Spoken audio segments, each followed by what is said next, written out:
I think that you can prepare for certain things when you're expecting, and you can go to antenatal classes and obviously talk to friends and relatives and hear lots of experiences from people that had a baby. But yeah, I think the real thing is a lot more difficult than you expect, and it's probably more difficult because you have just gone through a really traumatic experience physically, but you know, also for partners kind of watching their loved one go through that.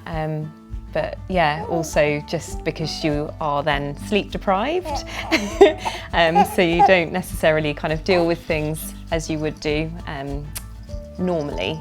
Yeah, it's a complete shock to the system because you've got used to being a selfish person, well, not a selfish person, but you know what I mean, being a person that worries about yourself and your partner in your relationship, and then you suddenly hit this point where completely naturally and without it feeling like you're forced into doing it, it's all about caring for this thing that's come into your house.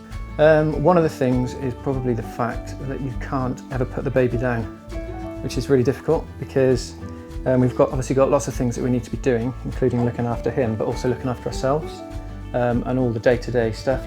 He was quite a refluxy baby and he suffered really badly from trapped wind, so he basically just screamed and screamed and screamed for like the first 12 weeks, which was really difficult to deal with. You know, I felt quite helpless in a way, to be honest. I didn't feel like there was anything I could do. He was just miserable. When my baby arrived, my husband had a couple of weeks paternity leave, and that was fine. We kind of got home after being in hospital for a few days, and it felt like we were, you know, a team, and it was kind of difficult to cope with my baby crying, and initially babies don't really know the difference between day and night, which was something I wasn't aware of, so you've kind of got to coax them into that.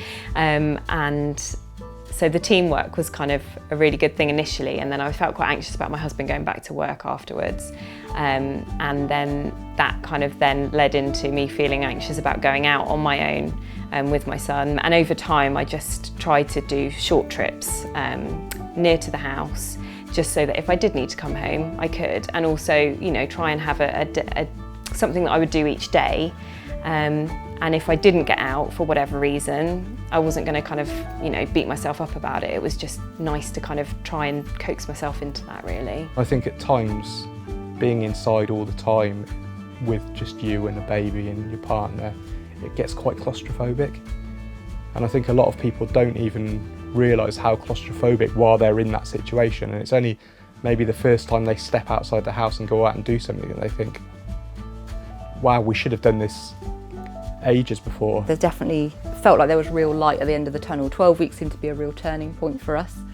But yeah, it's definitely difficult, especially I think the second. And I don't think we did anything differently per se, but he was just a different baby and he was just angry, which I wasn't ready for because I'd had such a peaceful baby the first time.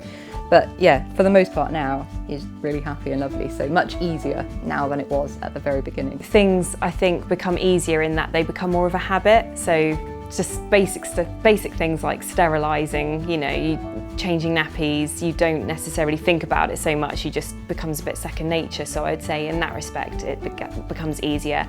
And also I feel after a few weeks you start to get to know your baby and they start to get to know you, and then once you've gone through that first newborn phase of sleeping a lot, the baby sleeping a lot, you not very much, you then just, I think, get a little bit into a routine, but not, you know, any kind of formal routine, but it's just knowing what certain cries are, and what they mean, and kind of how you can kind of soothe your baby a bit better. So I think it's got easier in that respect. People expect new mums to be late and nobody minds if you're late, and actually the fact that you've got dressed and got your baby ready and got out of the house and got to where you're going in itself is a massive achievement. So actually just, if you're meant to meet your friend at 10 and you get there sometime before midday, frankly, you've done really well and they won't mind, and maybe just let them know you're running late, but otherwise don't worry. I think just reminding myself that actually the newborn days really don't last very long, and trying to be positive and, you know, treasure the newborn cuddles